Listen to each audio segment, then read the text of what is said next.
Welcome to Canna Curio, the podcast where we explore the data, policy, and business forces shaping the cannabis industry. I'm Ed Keating from Emerald Intel, and today I'm joined by Shahbaaz Kara-Virani, VP of Growth at Blaze, co-founder of the New York Cannabis Collective, executive producer at Polaris Perspective, and the principal of the eponymously named SK Ventures. Shahbaaz has a real unique perspective in the industry. Company Blaze is based in California, has operations in Canada. He does a lot of stuff in New York, and it really gives him truly a bird's eye, front row seat, whatever you want to use, to cannabis technology, market structure, and also regulatory changes, because being in the POS space, that stuff matters. So Shahbaaz, welcome back. It's been a couple of years since we had you on the pod. Hey Ed, so happy to be back here. I just, adore you and what you build and how you present yourself all the time and your knowledge and just really happy to be here. So thanks for having me. Absolutely, absolutely. So, just sort of rewinding a bit for people who didn't see our discussion a couple years ago, could you tell us how long you've been in the industry and how you came into the cannabis industry? Absolutely. So the year was 2018. Canada was on the cusp of recreational legalization. Um, all the licensed producers were public, and a lot of people were Right. speculating a lot. And cannabis was super hot at the time. The CPG good and all these different things. There was a medical market in Canada at the time. I was working at a big tech company that I still love and admire to this day called Salesforce. I'd been in Salesforce for about 6.5 years. And I'd started at Salesforce as an intern and worked my way up. At the time, I had gotten asked to go play soccer in Italy as a former Canadian beach soccer player, and simultaneously I had interviewed for the business development manager role at Salesforce, which would effectively mean I go lead a team of business development human beings at Salesforce and the enterprise division. And I had a friend of mine. I helped him with a resume a few months back, and he had landed at this company called Lift and Co. And Lift and Co. was the combination of MJ Biz and Leafly at the time, except for the Canadian market. They were really Yeah. the epicenter of the Canadian legal space. And Yeah. so I got a job as a head of sales. Still can't believe it. Crazy. And my job was to go in there and help effectively do four things. This was my orientation. It was like, great, you're here. In 3 weeks, we're going public on the TSX Venture Exchange. You have a really junior sales team that we're trying to, help them understand how to sell SaaS. Three, the SaaS platform hasn't even built yet. And four, we have an expo coming up in Vancouver in 2 months that we're going to try and run. And so I was like, perfect, put me in. I was naive, and I'm happy I was, because I put everything I could into that role. And so I've been in the cannabis industry since then. Was at Lift and Co for a couple of years, and then went to Dutchy, ran their Canadian sales team for a while, and then helped launch some of their enterprise products like Dutchy Plus. Kind of like the Shopify Plus. This was when COVID was going on, and Dutchy was really good at curbside, so helped them through their $600 million raise. Actually, wrote a business case for them to acquire now a Greenline entity called, or Blaze entity called Greenline. They chose to go in a different way. Totally okay, but learned a lot during that $600 million They bought a raise. few other Um, companies, as I remember. So yeah, yeah, couple other companies, and on paper it was awesome. I think in practice it was a great learning lesson for me that you really just can't learn anywhere else in terms of culture of acquisition, integration of acquisition, these types of things. Growing maybe faster than your customer's problems are growing is also another one, which is fascinating. And then from there, it was kind of same time COVID was happening. It was kind of freeing up. I had watched the Playboy documentary of Hugh Hefner on Amazon Prime, and got really inspired by what Playboy was able to do in terms of counterculture in a time where the U.S. was in a very interesting place. It was, post World War II. There wasn't a lot of, there was a very big conservative movement. There wasn't a lot of, being able to talk about certain things. The Mm, Vietnam War was starting. There was Black Lives Matter movements. There was women's suffrage movements. There was a race, or sorry, the race against drugs and the war against drugs yeah. kind of thing that was happening. And I just got really, really inspired by the mission of providing a platform where people could come and feel good and and be seen. And I got asked to be a consultant to this company called Kind Magazine, which is a magazine built for lifestyle that's cannabis adjacent. And so I threw an event in the middle of COVID called the Kind Winter Fair. I produced it, got the budget, invited everybody, sold the sponsorships, and it was super successful. Some would say it was a super spreader, but that's for another day. That's a joke. It's a COVID joke. And then from there, I joined Kind Magazine as the managing director. So we were able to grow from about 700 $800,000 in revenue, one event, a quarterly magazine, to about 5.5 million in 18 months. We threw Kind Winter Fair, Kind Summer Fair, Kind Gala. So we threw a couple of galas to reward the industry. We threw golf tournaments. We threw different mixers, Wow. and we really expanded coast to coast in Canada. At the time, I've also been in love with New York City since I was a kid. I feel like I'm a soccer player, so if you can follow this if you can follow this metaphor or analogy, it's Canada is like it's like the Premier League. It's a great league, but New York is the Champions League, right? It's like the best of the Mm, best. I think it's always what I've done. I used to sell yeah. into New York as a salesforce at AE, and so I started the Cannabis Collective at that time with co-founders Andrew Lowitz, Sloan Barber, and Jeff Schultz, and that was designed as a leadership community to help bring the future and current leaders of New York into a platform, into a channel where you could discuss different things, different happenings that were happening in New York and that were, starting to happen. Those were the times of Dasney Funds and Chris Webber and all Yeah. these different things that were happening. And New York Cannabis Collective started off as a WhatsApp channel. It evolved into a dinner series. And now I'm proud to say 6 years later, we still continue to run it. We have 65 paid leadership members. We threw 23 dinners last year all over the state of New York.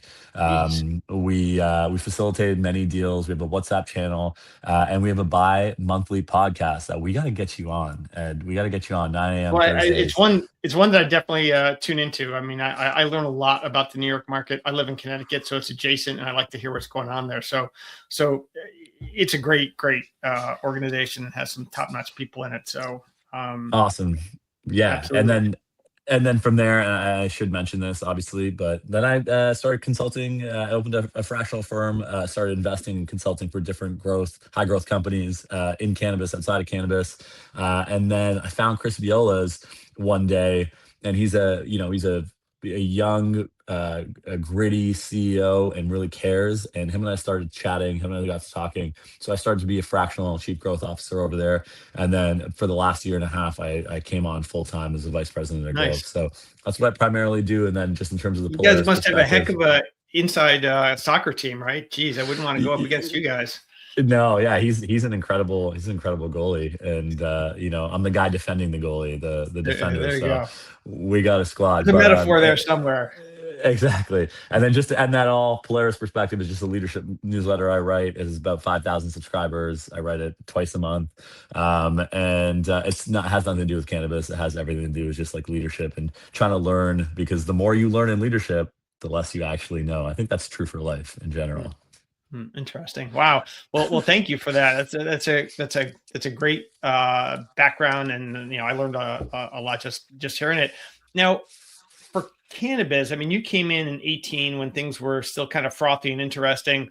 If someone wanted to enter cannabis today, what path would you recommend to them? Because it's a lot different than it was in 2018, or for me, 2015. Yeah, definitely. I can't believe you've been since 2015. That's insane. Good, good job. Yeah, maybe I'm still standing Yeah, or sitting. exactly, Yeah. exactly, exactly. Um, I would. I mean, the path I took was my path, right? And so Yeah. I would recommend trying to find the path that they're interested. I came in and I didn't even know what consumer packaged goods was. I didn't know how a bar of shelf got on, or a bar of soap got on a shelf. Yeah. Yeah. I didn't know what trade marketing was. I didn't know what Slotting supply fees. Yeah. slotting fields. I didn't know what cultivation was. I didn't know what canopy was. I didn't know what any of this stuff was. And so my if someone wants to enter the cannabis today, my first suggestion would be like, you know, be curious about how things move across the supply chain because in this industry it's so constricted, Yeah. and there are so many different touch points. And so it's, if you want to enter the cannabis industry, the best thing that you can do for yourself is get educated and get some business acumen, not Yeah. only on cannabis the plant. Cannabis the plant is a magical plant, but the business of cannabis is so starkly different from any other industry because of the compliance, the regulations, and the pace at which it has to move. And so the first thing I'd say is, find, showcase that you understand the business of cannabis by your research. Now you got GPT, Gemini, Grok, you have all these different Yeah. places, there's no excuses. And then secondly, find someone who believes in you.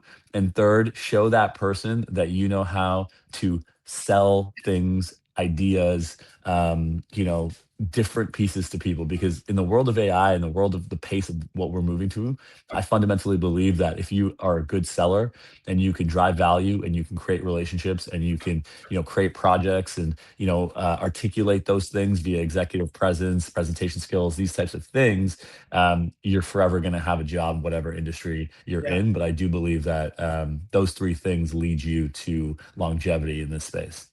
Yeah, I agree. And I think also if you can interpolate your experiences from other places you worked, I remember, I Absolutely. think it was 2 years ago, might have been at that conference down in Miami. I met one guy there. He was a great speaker, and he'd worked in the alcohol beverage space. He worked in the condom space, and now he was in the cannabis space. So, talking, regulated industries, et cetera, he really had some unique understanding that he brought to the industry. He's a great speaker and Yeah. just very thoughtful because he brought in some unique perspectives. So Big time. Your we, transferable skills are everything. There's this saying, why you, why now, so what, who cares? It's what I ask everybody, anyone I interview.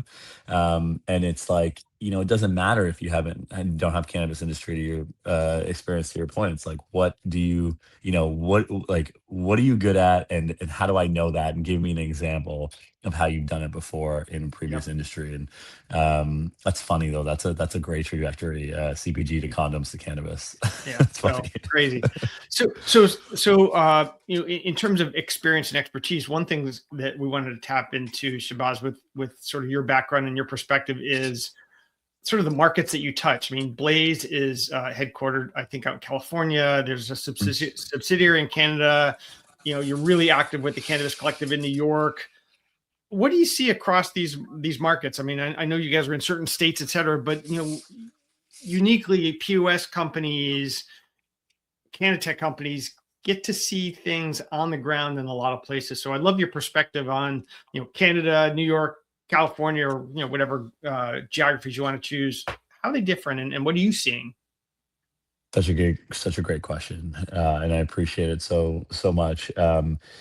So to start, federal legalization in Canada is starkly different than state Yeah. legislated markets in the U.S. And so with Canada, you really have a key component, which is you can ship cannabis across provincial lines, right? You might have different kind of distributors in each of these provinces. In Ontario, you have a government distributor. In Quebec, you have a full government kind of retail and distribution model. And then in Alberta, Saskatchewan, you have kind of this hybrid model, or BC, you have this hybrid model. Alberta, Saskatchewan, Manitoba, you have kind of private distribution.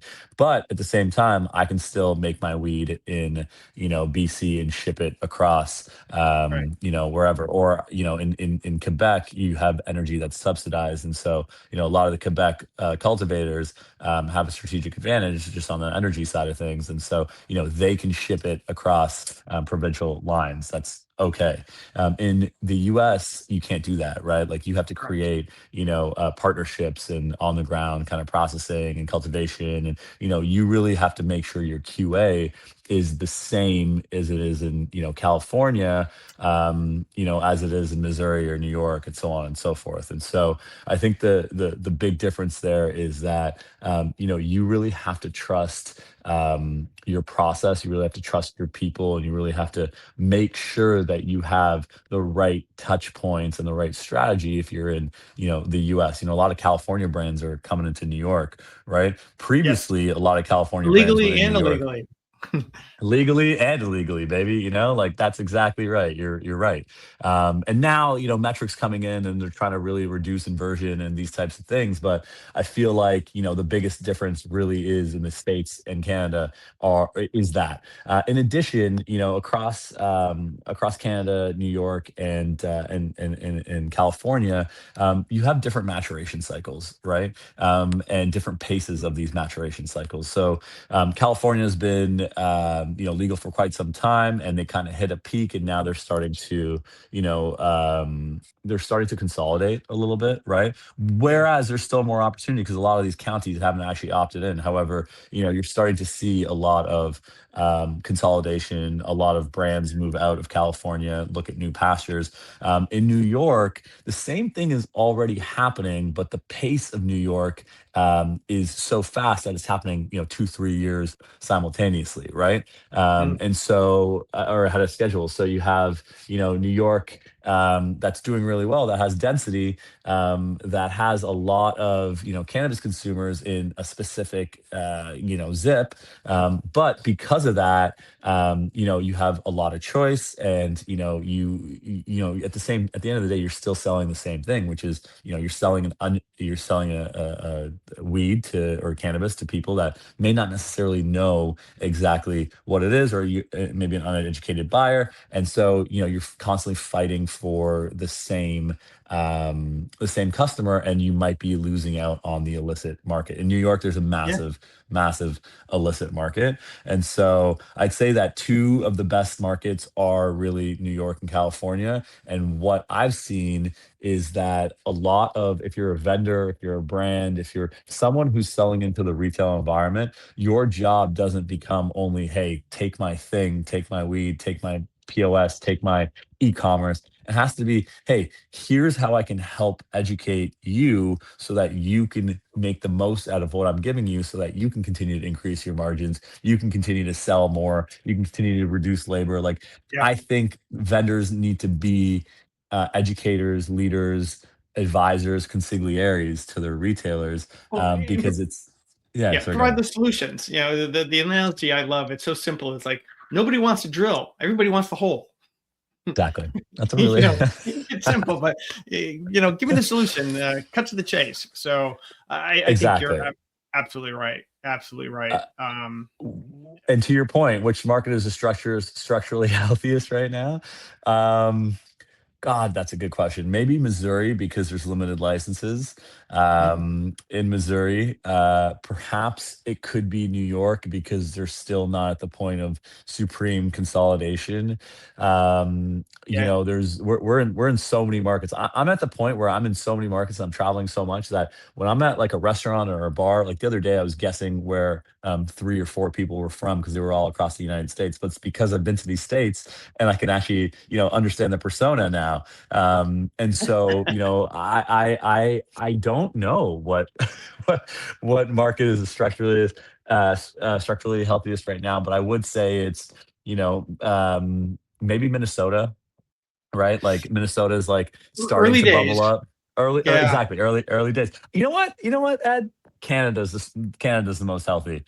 I'll tell you that, right? We There you have, go. 3,000 stores. We have, we're starting to find like a nice, baseline. We have small businesses, we have large businesses, we have tons of products, tons of brands. We have a booming medical market as well. The illicit market could be shut down and enforced a little bit more, but for the most part, Canada has a fully functioning market. And I'd like to see some of these other markets get there, but consolidation is a tricky thing. Well, one thing that you touched on that is something that I've been researching with my team are all the areas, towns and or counties that have said, not my backyard, hell no, Yeah, because while we're all focused on, oh, what states are coming online? Well, most of the states are online. We're at like 41 now. So all right, there's two handfuls left. But what about all those areas that are totally untapped because the town fathers and mothers said, no, we're not going to allow this. So we're trying to look at, how much population does that cover where you can't have a store in the US because yes, it's legal, but it depends where you live, and you create these oases and deserts. So I don't know what the data will tell us once we dig in, but places like California, I know when that state came online to issue licenses in 2017, it was so easy to tell where the bans were because you'd only see licenses popping up in a few places, and in most of the 538 issuing jurisdictions you couldn't get a license. They were forbidden. So there's a yeah. lot there to dig into, as the industry matures and hits different milestones, I think. Yeah, and I'm sure you remember this, but when we were talking when we met 2 years in Miami, I still remember the moment we were at the Kimpton Surf Coma and we were having a conversation, and I asked you what market has the Yeah. best regulatory environment. And a couple of weeks ago, one state that I missed was a couple of weeks ago, I had the chance to MC the Ignited conference in New Jersey, and I got to hear from, because I was sitting at the stage, I had no choice but to listen to everything, which I'm happy about, which I learned a lot. Been there, done that. Um, Being an MC, you're absolutely right. Take it all in. Take it all in. And so one thing I really loved about what the Ignited team, Elliot and Patrick did, those guys are great, is that they had the regulatory commission from New Jersey come and speak. And that regulatory commission very much open their doors to feedback, or hey, here's how we get things done. Like, we're not experts. Like, we need conversations with the greater business community to really understand. We also heard from Yeah. a mayor in Jersey that was talking about this exact thing, right? And so it's cool when we can get regulators in the room and create the conversation versus it being like regulator versus, private Well, right, sector. right.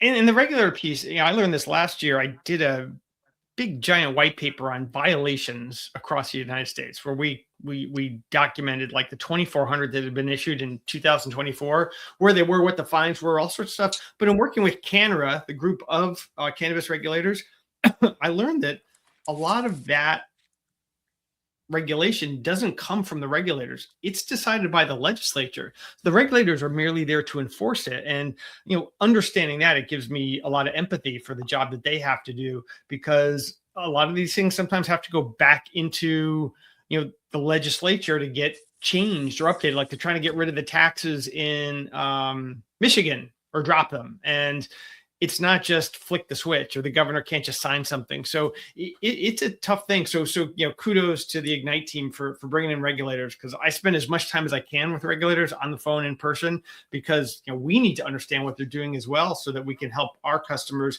know which licenses are in good compliance versus those that aren't. Is there like a global cannabis regulator, private sector evangelist? Because I'd like to nominate you, Ed, for that No, role. the Canner group really does a great job, and Yeah. Okay. Jillian Chower is that person. I mean, she's great because they have members from across the globe. But it's a good conference to go to, Oklahoma City this June. So Okay. Cool. Never fascinating, been.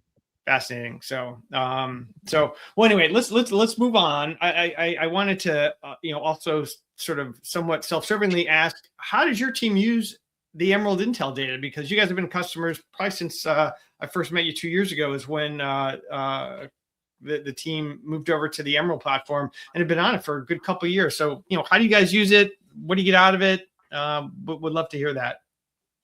I think Emerald is one of the best platforms that any scaling company should and can use, whether in this industry or not. I've been around in different industries, as you've heard, and Yeah. done different things, led many different sales teams, and honestly, Emerald is like our eyes and ears.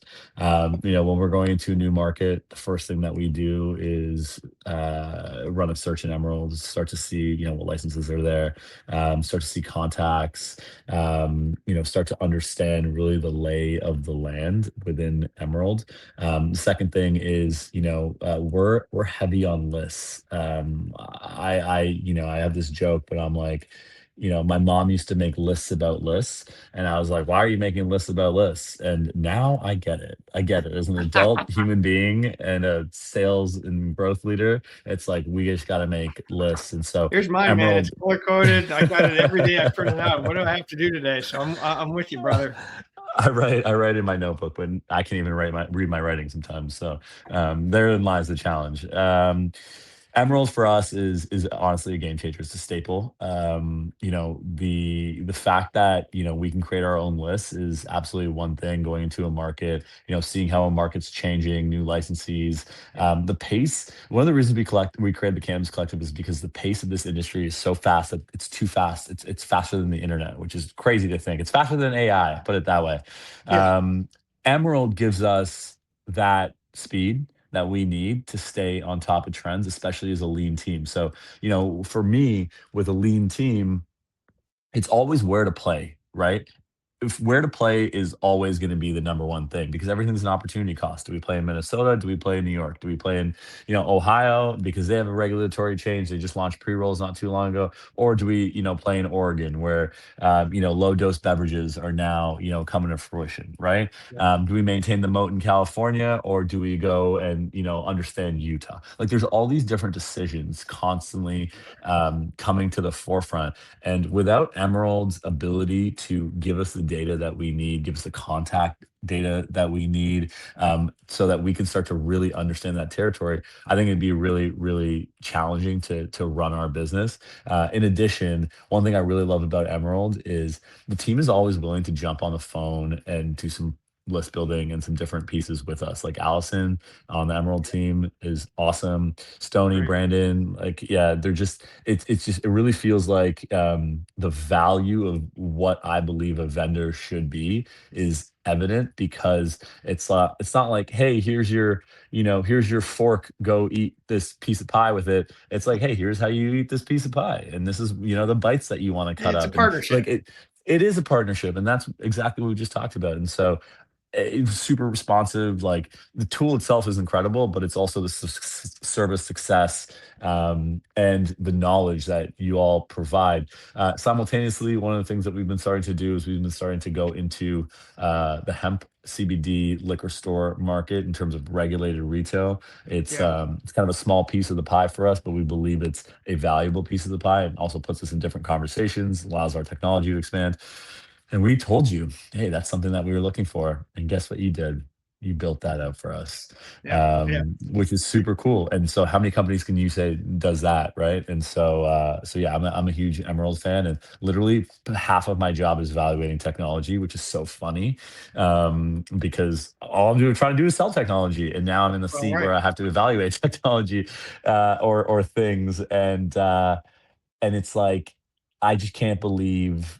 Um, I just can't believe the level of service or the lack of, being able to mutually evaluate things in this industry, but also in this world. And you guys have been amazing and nothing Great. but great. And I'm not just. Oh, Then yeah. this is not a paid advertisement.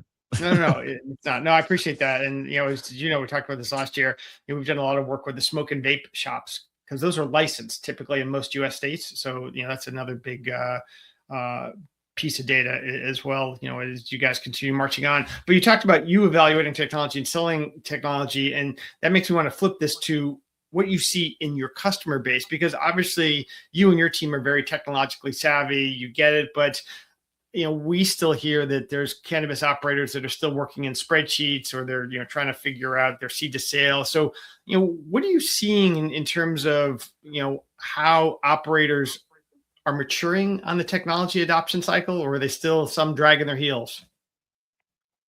Change management and evolution is so hard, and there's so many tools out there, right? It really depends on the maturation and sophistication of the retailer.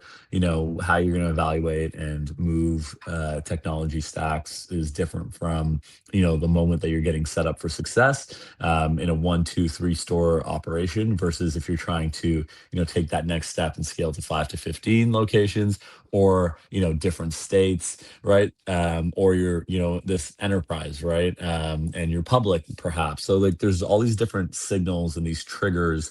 The number one thing though is no one wants to change technology unless there's a significant impact Right. associated with changing that technology. And so our job becomes to really understand the customer's problems at the retail level better than they might even understand them. And this is something that I talk to my team about all the time, which is like the only reason someone wants to talk to you is because they need an answer that they can't get anywhere else, or they need some sort of advice, or they consider you a thought expert, Amen. right? Yeah. And so and otherwise, why would you want to talk, right? And so one of the reasons I was so happy with the Cannabis Collective is because it gives me an internal understanding of like what are the current problems that our retailers are facing or that the It's a industry is focus facing. group, of Correct. people who are, invested. I would is Correct. sort of my impression.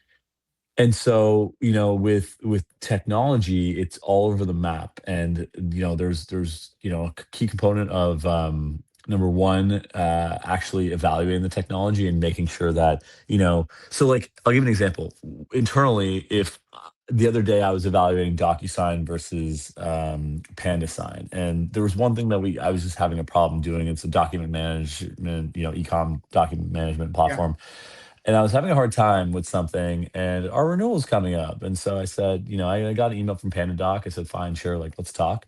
And then, cool. PandaDoc's not that different in pricing. PandaDoc, has a couple of cool features. DocuSign has a couple of cool features, but also staying power with their brand. So it's tossing it up. But I didn't realize that there wasn't that much of an outcome tied to like a positive ROI if I actually switched. However, here's what didn't get me to switch was when I was told that, is this problem big enough for you to care? And is the impact big enough from switching for you to care so that you own this project across the whole organization? And I was like, whoa, whoa, whoa, whoa, whoa, hold on, hold on, hold on. I have so many things to do, right? I can't own this whole project across the whole organization because Yeah. also the problem wasn't big enough. If my problem was big enough, I would have done that, right? Because then I'm getting to a place where I'm solving my problems, not only for the corporation, but for myself, kind of thing. And I think that oftentimes it's, we're so eager to want to sell a different tech stack or something to some of these retailers that we forget that A, they're doing a million different things, right? B, they're getting a million different emails and notifications. C, they don't have time to evaluate. Like, and D, it's hard to change manage, right? And Yeah. so, you got to really be able to understand their problems and what they're doing, and also understand how we fit into the tech stack and how we can onboard them in a seamless way that doesn't actually disrupt business.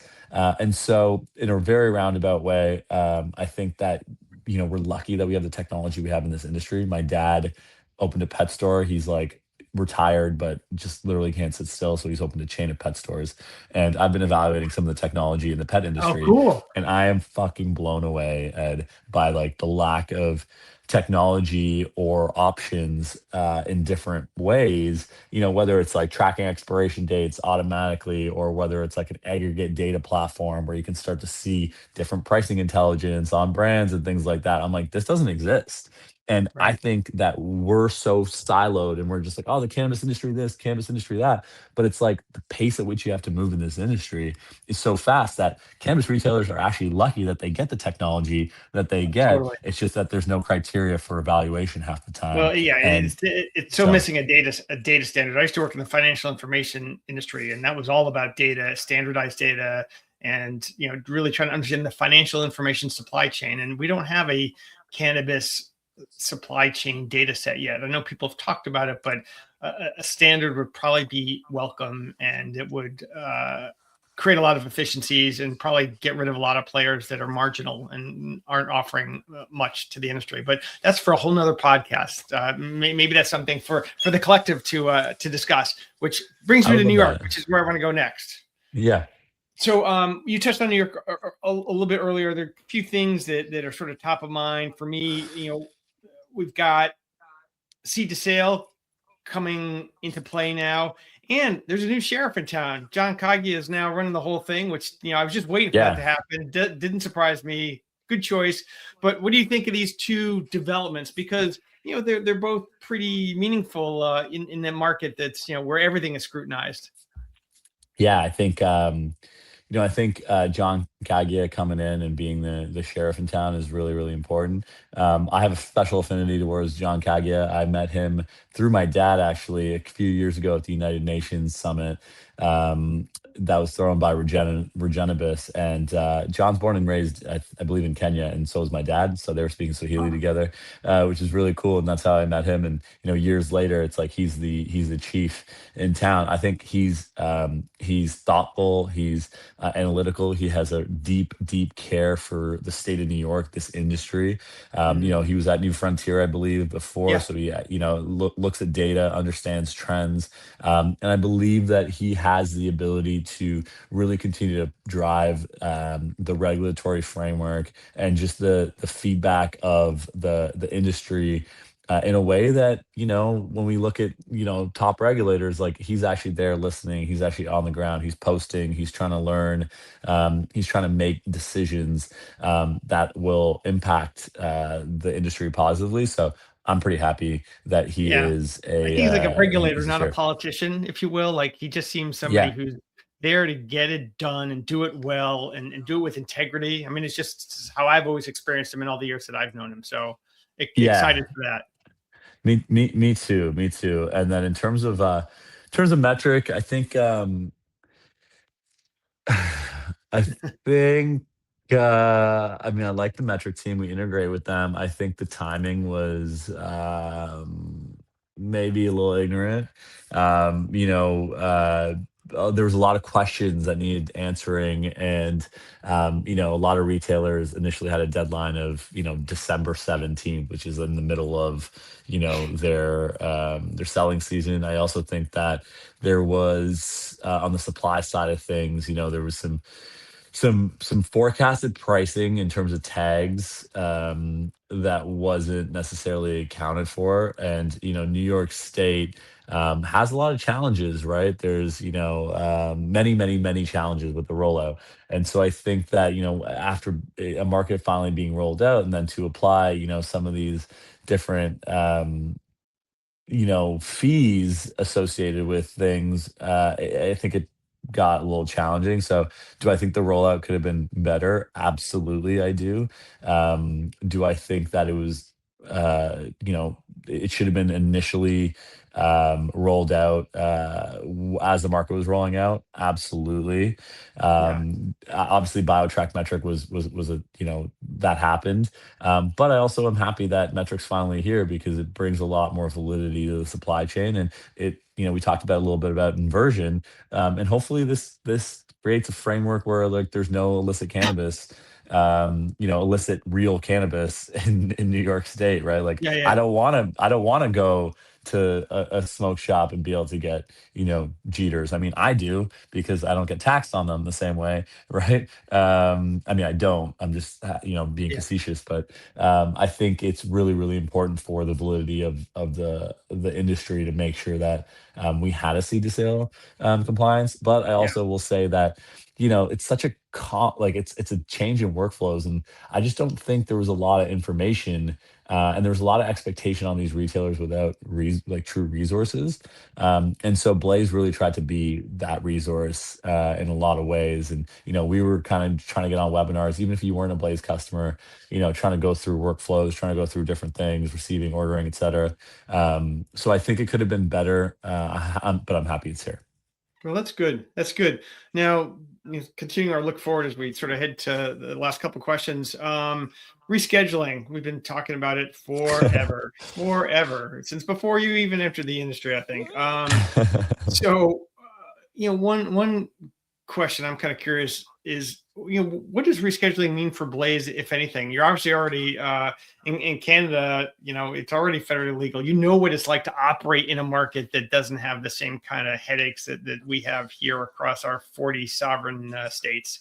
But what might rescheduling mean for Blaze here in the US? For Blaze, it's a tough one. So like I was just on this panel in Paris presenting some Canadian data. Had a chance to sit on a panel with a couple of folks from the US, and then even at Benzinga, or sorry, at Ignite It, I had a chance to hear from Steve Ernst and Vince from Navis Yeah. on just kind of like what happened on the Hill. And have learned a little bit about rescheduling, about descheduling, and things like that. And I don't know if rescheduling is really the right move. Transparently, I think from a 280E perspective, absolutely. But from what I gather around rescheduling, rescheduling that. Cannabis as this drug means that it convolutes things in the sense of, apparently you have to get it dispensed via, a pharmacy, and like there's all these different things that go Yeah. into rescheduling that I'm not sure if that's what we want. Blaze does really well right now because of the state to state compliance. Like one of our core pillars is getting in, understanding the state compliance because all these states are so different. So even if rescheduling happens, I'm not sure that that really affects how states go to market. I think if it gets federally legalized, and that's a different game. Yeah. But I don't know if rescheduling really affects Blaze today. I mean, I think it becomes more of a in these recreational states, it becomes more of a medicinal playbook, and we're good at that, right? Like we PA, Puerto Rico, Ohio, right? States that are both med and recreational are interesting, and so it begs the question: like, does the recreational market go away if it's Schedule One? I don't know, but I Yeah. do know that right now today, Blaze does a really good job managing compliance across each of these different things, and it's so personally, this is going to sound terrible, or not. My perspective is I don't actually think that I don't even think that rescheduling is the move outside of 280E, which obviously is a Yeah. big factor. Yeah, I would agree. The 280 thing, I think, is gigantic because it's not like we're suddenly going to have interstate commerce, because that Correct. would really change everything. Although there is an interesting angle of what about tribes that have borders that cross state lines? They actually can sort of move stuff, and I haven't seen a lot on that. I've seen a few discussions. So once again, we'll file that one away for future podcasts and panel discussions. But now, sort of flipping even more to the future. What do you think a Questions. cannabis dispensary is going to look like in 5 years? Like, we all remember what um, MedMen was like. Oh, the apple of weed, and they were the darling in the industry, and they had a valuation way too high, and then they flamed out Mhm. spectacularly. But what do you think it's going to look like in 5 years? Gosh, that is such a good question.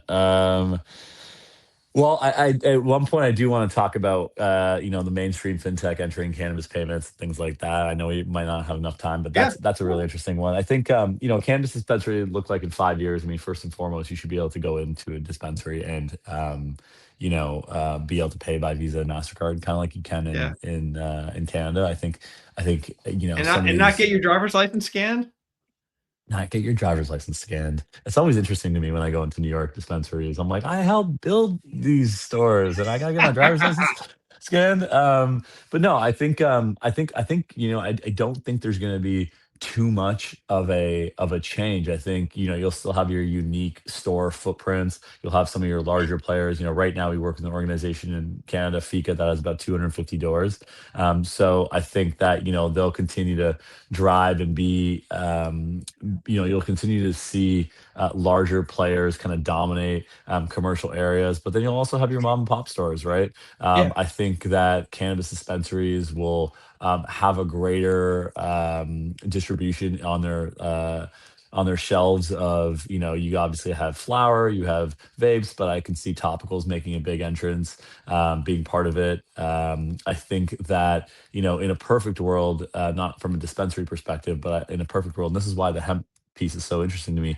I could see like mainstream advertising Oh through yeah. cannabis dispensaries. I can see cannabis dispensaries being able to get on Google, Facebook. I also think that the World Cup's coming up. I'm a huge soccer player. I would love to see cannabis dispensary or cannabis brand sponsoring a box or having a billboard ad. I always see the ad of Leo Messi whenever I go to the stadium MetLife in New York, and it's like him in this big Michelob Ultra, shirt. Yeah.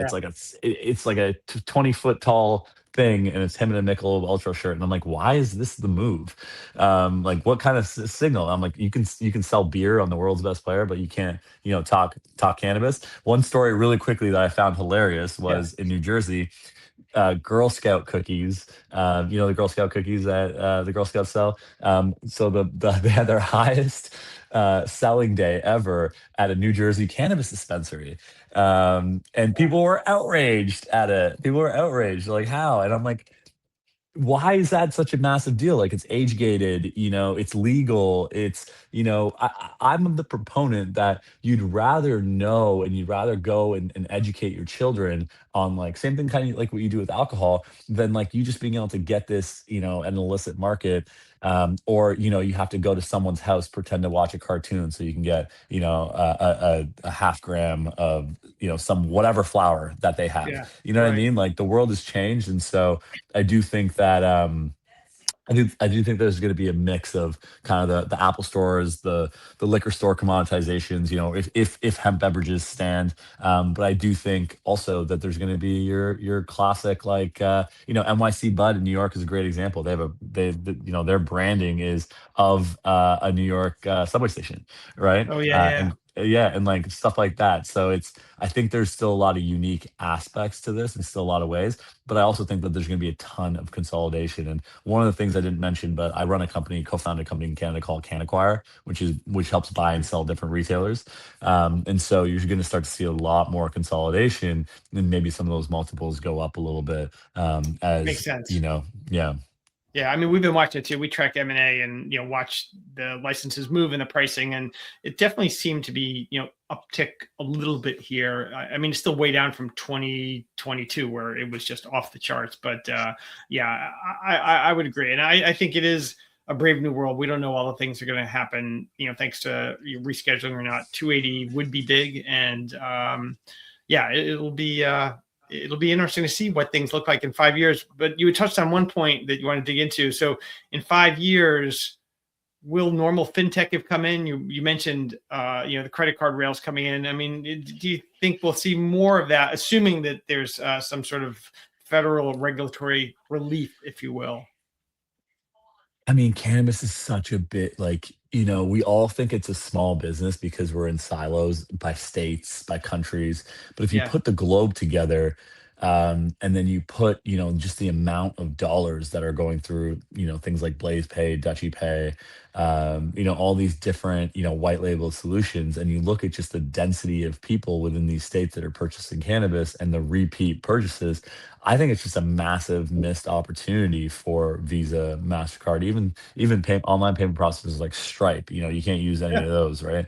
And so that's number one. Number two, where it gets interesting and what I've always, I still face stigma every day, right? For working in this industry, even 7 years later. I just told you I'm running half marathons. I ran the New York half. I'm doing high rocks. I'm, just play soccer, try to be a good son, dog dad, etc. And I think that the cannabis consumer is such a diverse consumer, right? Like, the cannabis consumer. My mom is now a cannabis consumer. She'd kill me if I said that, but she's using topicals, right? She drives a Mercedes Benz. Like she goes to Trader Joe's, right? Like she yeah, does all these things, and it's just like because it's not federally legal, it's um pigeonholed into like, hey, no, you're just this cannabis consumer. But there's this whole place where you can open up. And then the final thing I'll say is, pet cannabis is massive. It's going to be yeah. massive, right? Like longevity. Like my dad has a pet store, like I told you, and the endocannabinoid system in our bodies and the bodies of pets like function similarly, but there's some different components that are different in terms of like the carrier being fish oil for us and salmon oil for them. But I do think that there's so many opportunities to expand, and it's something that is not going to be put back in the box. And the smart organizations in the fintech space would be taking advantage of this. I mean, Plaid is definitely a Yeah. big player in here, and is backing up a lot of these different kind of payment solutions, which is Yep. awesome. But I think that traditional fintech should really get in the game a little bit, and hopefully with some positivity and some good signals that can drive up some of these stock prices, because part of my portfolio that's doing awful right now is all my all my cannabis stocks. Yeah. Yeah. Makes good sense. Now, you already sort of gave us a good counterpoint that rescheduling may not be all that. Like, yeah, 280 would be helpful, but it's not going to sort of cure all the industry else. So, what I wanted to ask you, instead of a counterpoint that you might have, is what do you see as like one of the overhyped trends in cannabis and something that's sort of underhyped? And you can, for underhyped, you can use the pet cannabis if that's one, because that is, I think, a story that a lot of people don't know. But what's overhyped trend and what's an underrated trend in cannabis right now? So your I final think thoughts. I think underhyped is cannabis and wellness and sports and Mm, longevity. It is. I run in a lot of longevity circles. I, just threw a leadership and longevity event at Paddle House in New York. Got a bunch of leaders from High Rocks, from Othership, from Impact Kitchen, from all these different, health and wellness brand founders.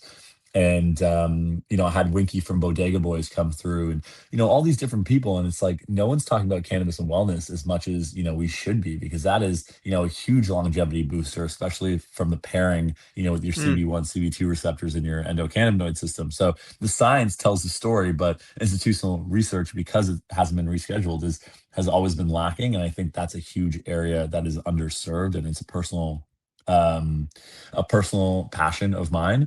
I yeah. think the overhyped trend in cannabis is your classic. I just want to smoke the highest THC possible, and I'm just going to roll this high THC joint in this other super high THC distillate and pack it on with keef and do all these different things. And it's like, you don't need to get like everyone thinks like, oh, I gotta smoke to get high. I'm like, dude, I have like two puffs of a J or a vape, and I'm going for a run. Or like dosing, environment, what you're actually consuming in terms of form factor. These are things that are not talked about a lot, but the whole THC is talked about too much kind of thing, and it's preventing us from actually learning about how cannabis relates and builds within your body and your own ecosystem. Yeah, it makes everybody sound like a 16-year-old having their first beer, and it's like, oh, it's malt liquor. Look at that, and so it just sort of minimizes the whole industry in a way. Exactly. Well, Shabazz, thanks so much. It was a pleasure as always, and I look forward to seeing you out on the trade show circuit before too long. Can't wait, my man. Thanks for the time.